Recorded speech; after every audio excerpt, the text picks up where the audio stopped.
छत्रपती शिवाजी महाराज की। काय छोटासा आवाज आला आपला। थांब जरा थांब जरा थांब। ए राजू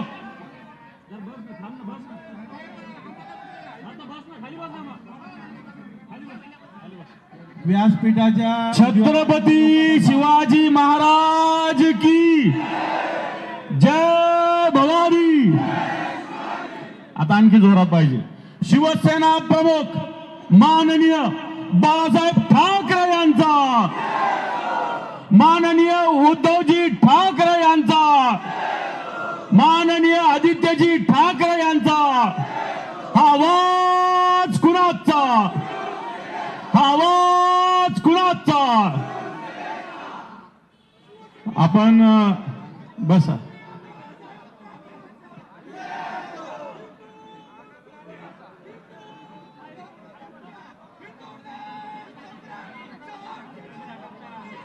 बसा आप्पा, ए जरा बसा। ए बाळू बाळू न्यानो, एक मिनिट इथं बसा ना, इथं बसा, खाली बस, इथं बस, बसो त्या नाही तर इथं खाली बसा, खाली बसा, बस इथं बस, इथं बस, खाली बस, बाळू बस, दिग्विजय बस, राजू बस, बस बस खाली बसा, बस इथं होट्यावर, काय प्रॉब्लेम, बसा। वीरू बस, वीरू बस, खाली बस, अरविंद बस, राजू बस, बसा बस, जसं होईल तसं बसा, काय प्रॉब्लेम, बसा। किरण काळे आले होते नगरचे, त्यांनी इकडे यायचंय। किरण काळे आहे मला माहिती, बस तिकडून ये, तिकडून ये।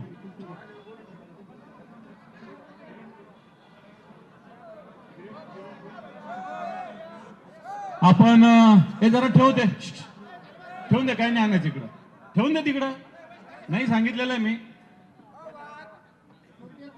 नाही नाही नाही कोणाचीच नाही।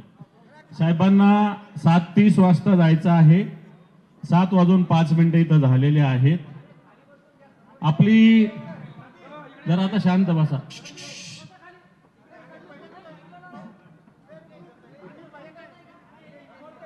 माननीय उद्धवजी ठाकरे साहेबांचा संपूर्ण मराठवाड्याचा दौरा आटोपून, बस ना तू इथं असं काय बघतोय, तर बस नाही, तर काही नाही, इथं नाही काही जायची कोणती गाडी बिडी, चल बस बस गुपचूप, ऐकतो तर जास्त बोलतो का,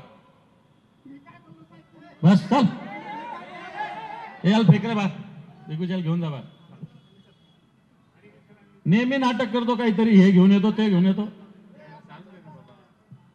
माननीय उद्धवजी ठाकरे साहेब संपूर्ण मराठवाड्याचा दौरा करून, हा दौरा 4 दिवसाचा होता। ग्रामीण भागात अतिशय गाव स्तरावर हा दौरा झाला।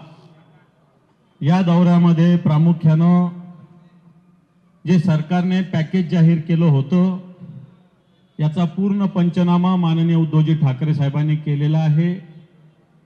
आपण दगाबाजरे नावाने ही मोहीम राबवली आणि पॅकेजचं झालं काय अशा पद्धतीनं प्रश्न सरकारला विचारलेला होता आणि पूर्णपणे सरकारच्या या दगाबाजीची पोलखोल मान्य उद्धवजी ठाकरे साहेबांच्या मराठवाडा दौऱ्यात झालेली आहे। तशी आजची ही बैठक आहे, प्रमुख पदाधिकाऱ्यांची बैठक आहे, पण आम्ही साहेब प्रमुख पदाधिकारीच इथं बोलवलेले आहे। अजून सगळे शिवसैनिक बोलवले असते तर रस्ता पूर्ण ब्लॉक झाला असता, परंतु हे विमानतळाच्या जवळ आम्हाला सोयीस्कर पडतं म्हणून आम्ही इथं ही बैठक बोलवलेली आहे। परंतु एक आज संभाजीनगर आणि जालन्याची बैठक आहे, प्रामुख्याने संभाजीनगरचे सगळे पदाधिकारी इथं आहेत। येणाऱ्या काळात नगरपालिकेच्या निवडणुका आहे, महानगरपालिकेच्या निवडणुका आहे, जिल्हा परिषदेच्या निवडणुका आहे। साहेब अनेक लोक गेले असतील, प्रचार होत असेल, अपप्रचार होत असेल, परंतु या सगळ्या शिवसैनिकाच्या साक्षीनं सांगतो, सगळे आम्ही मान्य खैरे साहेबांच्या नेतृत्वाखाली या संभाजीनगरातली महानगरपालिकेची असो, नगरपालिकेची असो, जिल्हा परिषदेची असो, मागच्या वेळेसपेक्षा प्रत्येक ठिकाणी एक तरी जागा जास्त आम्ही निवडून आणून दाखवू, हो का नाही सांगा। एक तरी जागा आम्ही जास्त निवडून आणूच। मग सगळ्या नगरपालिका असेल, मान्य घोसाळकर साहेब आणि ज्योतिताई ठाकरे यांनी सुद्धा सगळ्या जिल्ह्याचा दौरा केला ऑलरेडी. आम्ही सुद्धा, सुभाष पाटील साहेब होते, आम्ही त्याची पूर्वतयारी खैरे साहेबांनी आणि मी दिवाळीच्या वेळेस केलेली.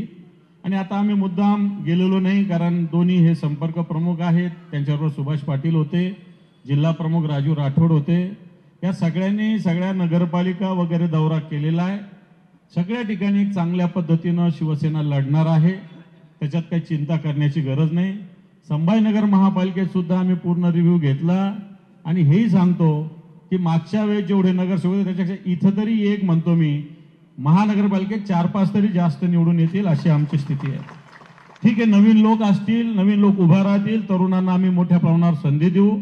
कारण येणाऱ्या काळामध्ये हेच तरुण खऱ्या अर्थानं मला असं वाटतं या संभाजीनगरचं आणि शिवसेनेचं सुद्धा भविष्य आहे आणि त्या हिशोबानं आम्ही सुद्धा संधी देण्याचा प्रयत्न करणार आहोत. आणि म्हणून निश्चित आपला आशीर्वाद या सगळ्यांना असावा. महिला आघाडी सुद्धा आमची अतिशय मजबूतीनं पुरुषांच्या खांद्याला खांदा लावून काम करते. 50 पुरुष असलं तर 51 महिला असतात साहेब आमच्या इथं, एवढी महिला आघाडीची आमची शक्ती. या सगळ्या आमच्या महिला आघाडीच्या जिल्हा संघटिका, शहर संघटिका प्रचंड काम करतात, ग्रामीण भागातल्या पण आणि शहरी भागातल्या पण. युवा सेनाही तशाच पद्धतीनं काम करते आमच्या इथली. त्यामुळे हे सगळं मला वाटतं संघटन करत असताना खैरे साहेब आम्हाला सगळ्यांना मार्गदर्शन करत असतात. या सगळ्या माध्यमातून निश्चित येणार का, ही बैठक ही आमची शहराच्या तशी बाहेर आहे, विमानतळ जवळ पडतो आम्ही इथं ठेवलेली आहे. मला असं वाटतं येणार का, तुम्ही जर वेळ दिला तर आम्हाला, आता आमची तर इच्छा आहे की 8-10 हजार शिवसैनिकाचा एकत्र मेळावा करण्याचा आमचा संकल्प आहे या संभाजीनगर जिल्ह्यातला, तोही आम्ही करू. परंतु हेच तुम्हाला सांगतो की बाहेर वातावरण काही लोक करत असतील, भारतीय जनता पार्टीवाले करत असतील, आपल्यातले गेलेले गद्दार करत असतील, जमीन खाणारे अजितदादा पवारचा पक्ष करत असेल, पण हा शिवसैनिक अतिशय स्वाभिमानी आहे. आणि सगळ्यात महत्वाचं, काही मोठे नेते गेले असेल, कोणाला महापौर केलं, कोणाला आणखी काय काय केलं, गेले असतील आमच्यातले, कोणाला जिल्हा परिषद अध्यक्ष केलं, गेले असतील. परंतु इथली जागा उलटी त्यांना आम्ही हरवून दाखवू अशा पद्धतीनं काम तिथले शिवसैनिक करतात. आणि म्हणून संघटना म्हणून आम्ही नव्या ताकदीनं सगळ्या प्रभागामध्ये, नगरपालिकेमध्ये, जिल्हा परिषदेमध्ये चांगल्या पद्धतीने, जिल्हा परिषदेचा सुद्धा रिव्ह्यू आम्ही मागच्या काळात घेतला. या 63 जागापैकी जवळपास 45 ठिकाणी आमच्याकडे अतिशय मजबूत उमेदवार आहे. अशा प्रकारची आपली शिवसेनेची राजकीय स्थिती आहे. आणि म्हणून मला असं वाटतं आपण सगळ्या मराठवाड्यात फिरत असताना आपली संघटना या मराठवाड्यात जेवढी मजबूत आहे तेवढीच या संभाजीनगरात आहे. कारण या संभाजीनगरात तुमच्या नेतृत्वाखाली जेव्हा सरकार होतं 2,500 कोटी रुपये या शहराला मिळाले होते आणि तुम्ही मुख्यमंत्री असतानाच त्यातले जवळपास 1100-1200 कोटी रुपयाचं काम झालं होतं. समांतर जलवाहिनीच्या योजनेचं भूमिपूजन आपण केलं 1680 कोटीचं, त्याचं काम सुद्धा आपल्या काळातच मोठ्या वेगानं चालू होतं. आता ही 2800 कोटीची झाली योजना. मागच्या काळात इथं आम्ही एवढे बोर्ड लावले, 26 MLD म्हणजे मला द्या अशा पद्धतीनं एक 2780 कोटीची योजना. अजूनही त्याच्यात आपला महापौर असताना 3 दिवसाला 4 दिवसाला आपण पाणी देत होतो. आज 8 दिवसाला 10 दिवसाला पाणी आहे. नियोजनाच्या अभावामुळे पाणी आहे या शहराला, परंतु फक्त नियोजन नाही. आपला ज्या शिवसेनेची सत्ता होती आम्ही अतिशय बारकाईनं, महापौर असो, स्टँडिंग कमिटी चेअरमन असो, सगळे अधिकाऱ्यांच्या बरोबर सातत्यानं, खैरेसाहेब असेल, मी असेल, सातत्यानं पाठपुरावा करायचो आणि या शहराला 3 दिवसाला 4 दिवसाला पाणी मिळायचं. आज या शहराला 8 दिवसाला, 9 दिवसाला, 10 दिवसाला पाणी मिळतं. आणि म्हणून पुन्हा एकदा या शहराला एक वेगळ्या पद्धतीनं नुसतं खोटं बोलण्याचं काम चालू आहे. भ्रष्टाचार मोठ्या प्रमाणात इथल्या महानगरपालिकेत चालू आहे. इथल्या महानगरपालिकेचं कचऱ्याचं टेंडर 250 कोटीचं होतं, ते 600 कोटीचं दिलं साहेब. 600 कोटीला, जे 250 कोटीला काम होतं ते 600 कोटीला. इथले पालकमंत्री अतिशय भ्रष्टाचारानं बरबटलेले आहेत. व्हिट्स हॉटेलचं प्रकरण आपल्याला चांगल्या पद्धतीनं माहिती आहे.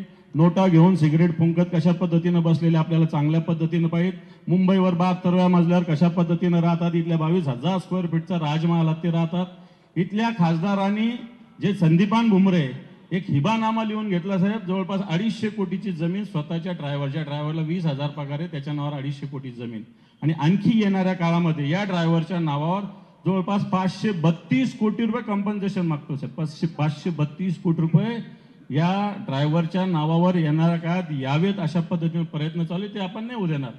ह्याच ड्रायव्हरच्या नावावर 532 कोटी रुपये समृद्धी महामार्गाचं कंपन्सेशन मिळेल. म्हणजे सगळ्यात म्हणजे महत्वाचं, या शिंदे गटाचे हे लोक, खासदार असेल, पालकमंत्री असेल, प्रचंड प्रमाणात भ्रष्टाचार करतात. या शहराकडे कोणाचं लक्ष नाही, या जिल्ह्याकडे कोणाचं लक्ष नाही, स्वतःची खळगी बांधण्याकडे लक्ष आहे. पण शिवसेनेनं आपल्या नेतृत्वाखाली प्रामाणिकपणे या शहरामध्ये, या जिल्ह्यामध्ये काम केलंय. जिल्हा परिषद अध्यक्ष आपल्याकडे देवयानीताई डोणगावकर होत्या, त्या काळात आपल्या या जिल्ह्यामध्ये सुद्धा आपण प्रभावीपणे काम केलेलं आहे. मागच्या काळात थोडीशी गडबड झाली असेल, परंतु तरी आपले सभापती होते, तेव्हा जिल्हा परिषद असेल, महानगरपालिका असेल, या संस्था आपण योग्य पद्धतीनं चालविलेल्या आहेत. भले आपल्यातले काही लोक येऊन गेले असतील, आपल्यातले काही उमेदवार होते ते सुद्धा गेले असेल, परंतु संघटना जिथल्या तिथं आहे. गटप्रमुख सुद्धा आमच्या या जिल्ह्यातले जवळपास जे 3000 बूथ आहे, या 3000 बूथ पैकी 2700 गटप्रमुख आमचे शिवसेनेचे आहे का नाही? गटप्रमुख आपले 2700 गटप्रमुख 3000 पैकी आहेत. 3000 पैकी 2700 बूथवर आमचे गटप्रमुख आहेत या संभाजीनगर जिल्ह्यात. सगळ्या ठिकाणी सातत्यानं आम्ही त्याचं रिन्युएशन, त्याच्या वेगवेगळ्या पद्धतीनं पाहणी सातत्यानं आमची चालू असते. तेव्हा संघटन म्हणून आम्ही इथं मजबूत आहोत. राजकीय दृष्ट्या काही जणांना असं वाटतं सातत्यानं कधी कधी की आपलं कसं होणार, काही होणार नाही. हा भगवा आपल्या ताब्यात आहे, आपल्या हातात आहे, आपल्या मनगटात जोर आहे. हे गद्दार लोक, हे भ्रष्टाचारी लोक आपल्याशी लढू शकत नाही. आणि उद्धवजी ठाकरे साहेबांसारखं नेतृत्व आहे. तुम्ही जाऊन बघा ग्रामीण भागामध्ये, शहरी भागामध्ये उद्धवजींचं काय नाव घेतात. आणि म्हणून मला असं वाटतं हा संभाजीनगर आपल्या नेतृत्वाखाली शिवसेना प्रमुखाच्या आशीर्वादानं सातत्यानं बालेकिल्ला राहणार. आणि आपल्याला सुद्धा या संभाजीनगरमध्ये शिवसेना डौलानेच आपला भगवा फडकवणार अशा प्रकारचा संकल्प आम्ही केलेला आहे. आणि म्हणून एवढंच मी सांगतो आणि खैरे साहेबाला विनंती करतो की आपण सुद्धा मार्गदर्शन करावं. एबीपी माझा, उघडा डोळे बघा नीट.